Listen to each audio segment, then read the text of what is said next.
Hello बच्चों, welcome to the study education class 8 social science chapter 3 agriculture. आज हम इसके क्वेश्चन आंसर्स करने जा रहे हैं और इसकी पूरी एक्सरसाइज कंप्लीट करेंगे। तो क्वेश्चन नंबर 1 से स्टार्ट करते हैं। What is agriculture?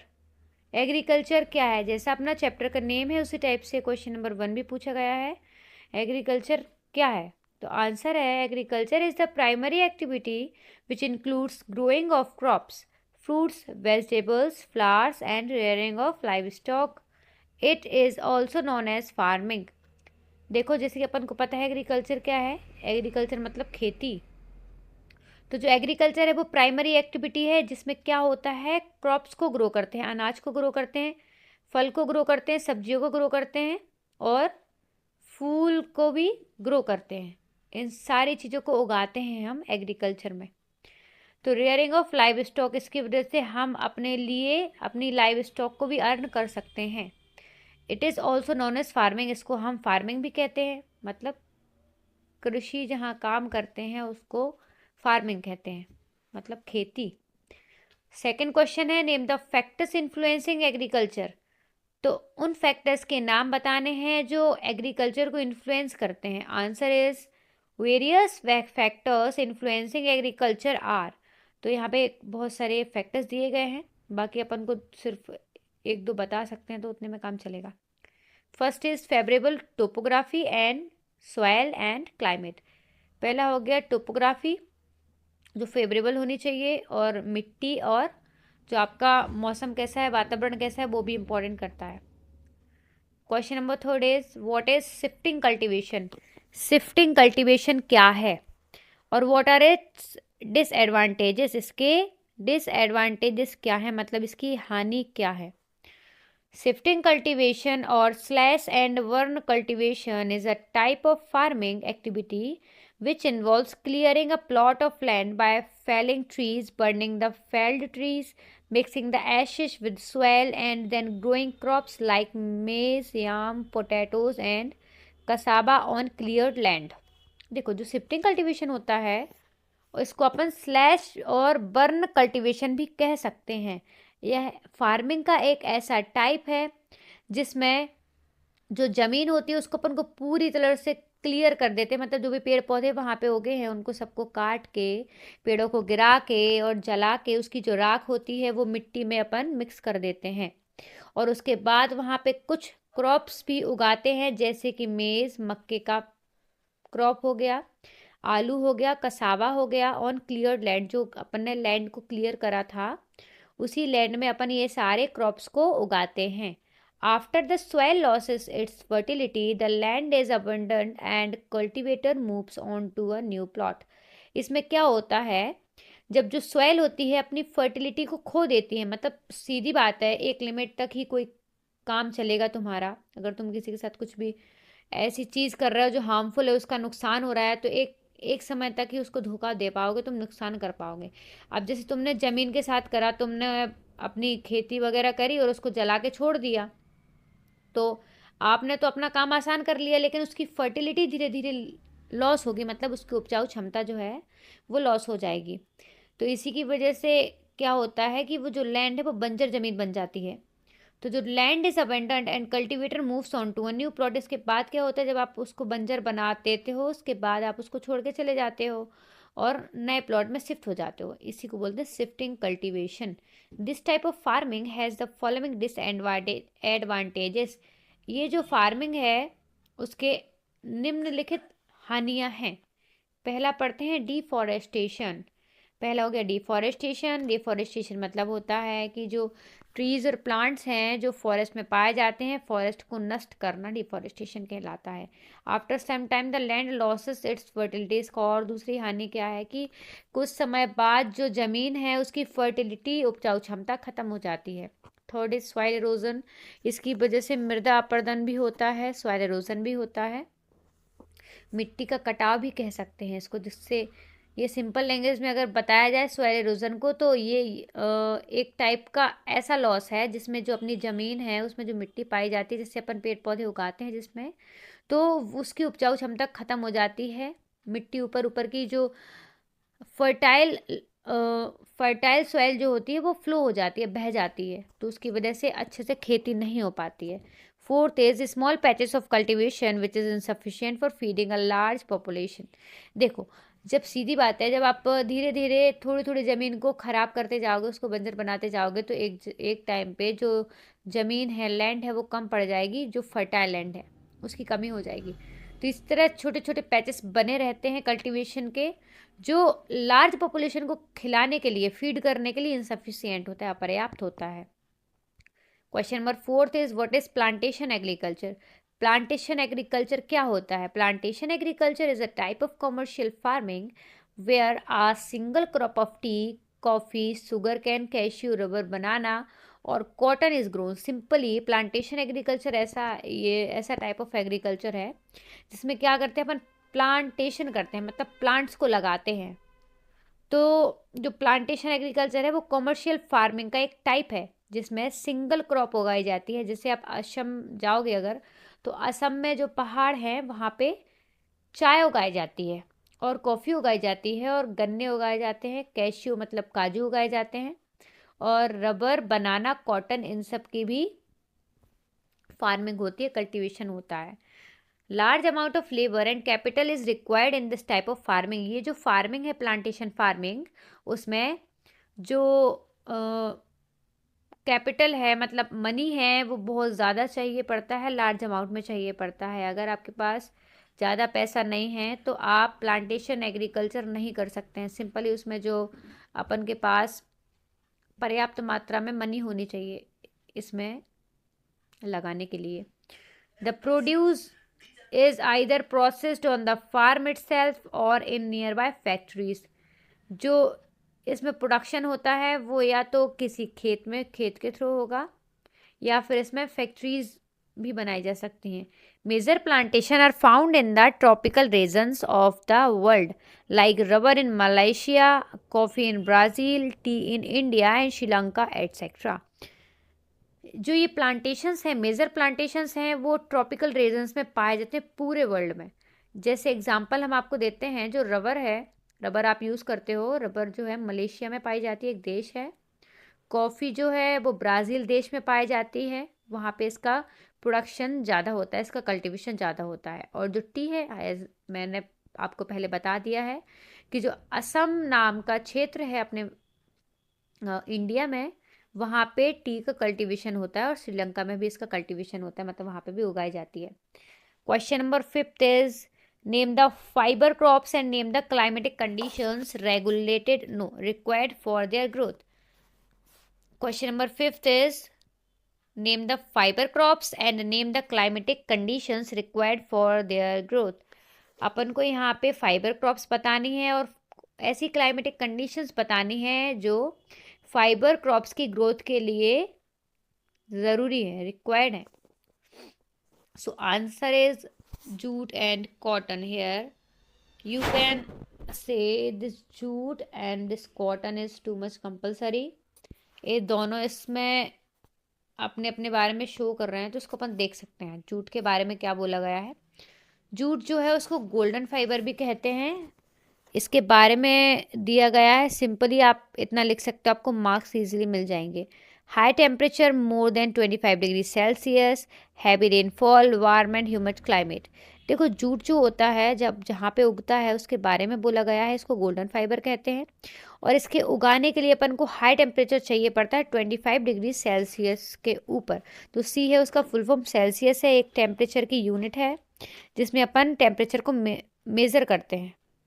Here bye heavy rainfall, warm and humid climate, उसके लिए हैवी रेनफॉल भी चाहिए पड़ती है, बारिश भी अच्छी होनी चाहिए, जो वातावरण है वो गर्म होना चाहिए और नमी युक्त क्लाइमेट होना चाहिए।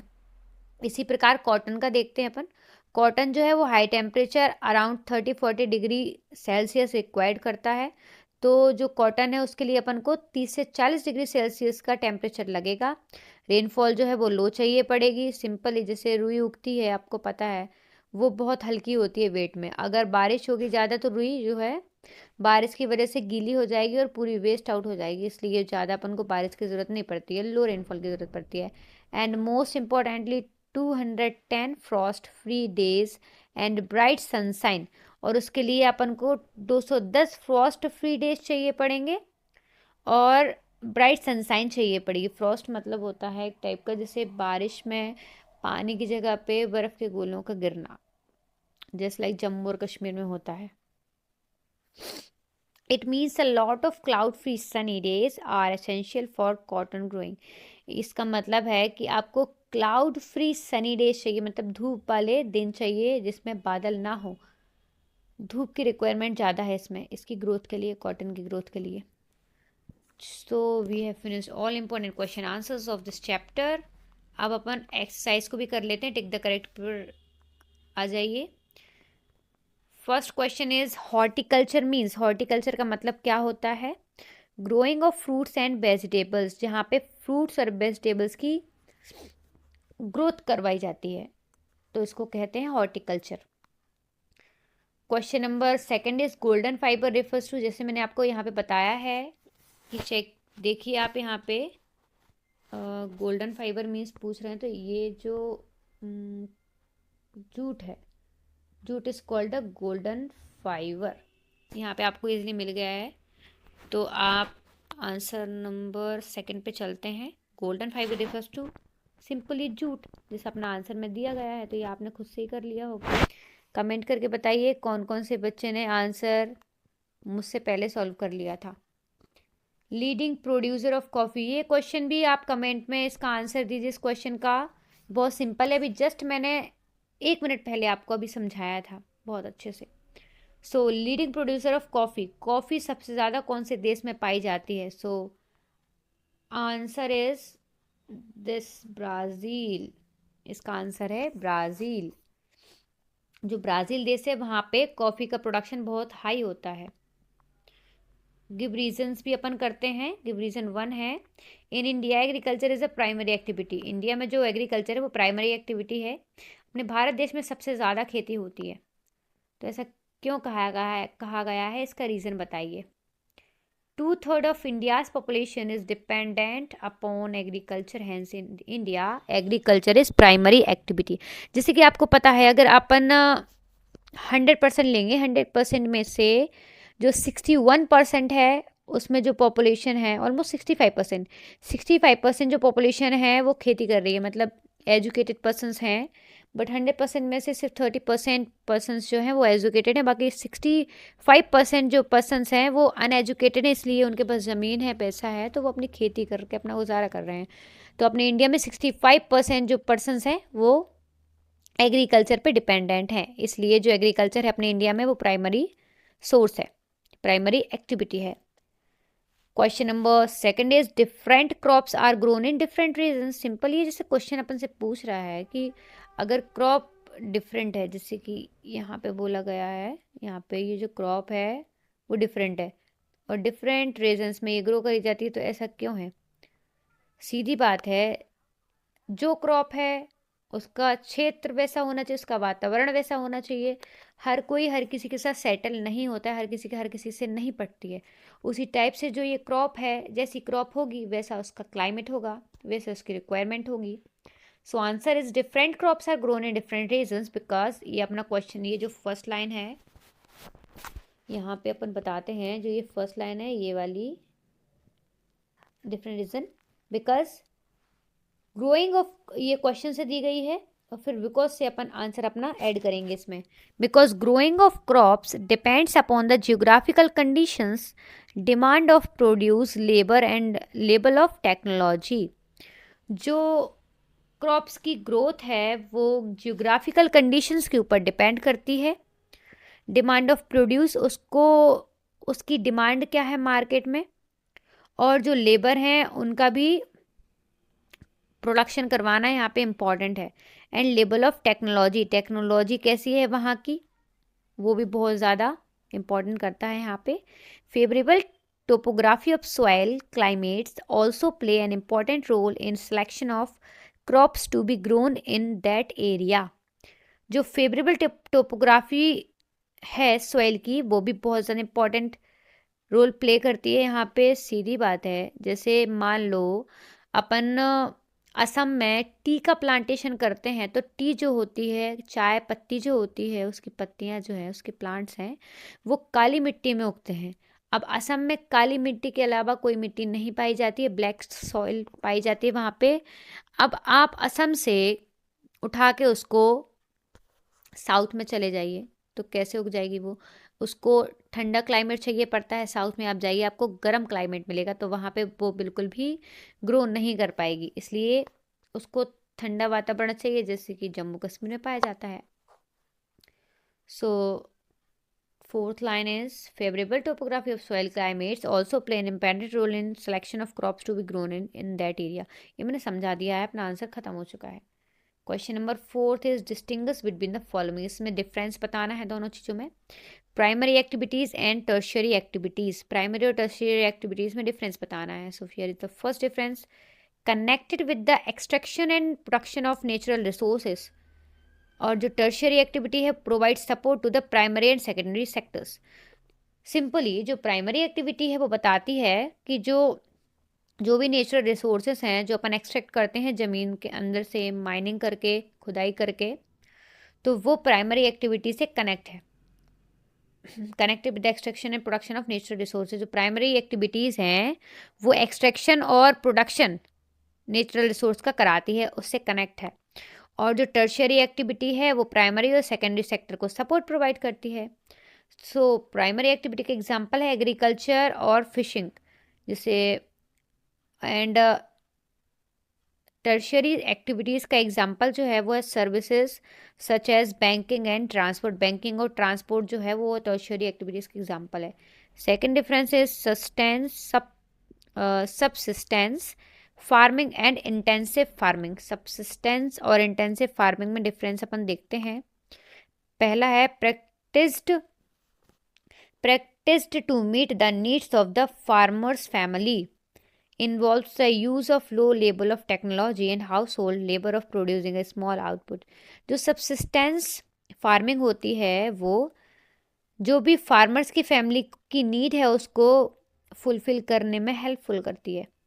Involves the use of low levels of, इसमें low level of technology involve होती है, और हाउस होल्ड लेबर्स जो हैं वो स्मॉल आउटपुट प्रोड्यूस करने में हेल्प करता है। और जो इंटेंसिव फार्मिंग है वो सबसिस्टेंस फार्मिंग का एक टाइप है, जिसमें एनुअल कल्टीवेशन जो होता है वो small plot of land using simple tools है। इसमें सिंपल टूल्स और मोर लेबर की आवश्यकता पड़ती है, और जो सबसिस्टेंस है उसमें सारे लेबर जो होते हैं हाउस होल्ड लेबर्स का यूज़ होता है।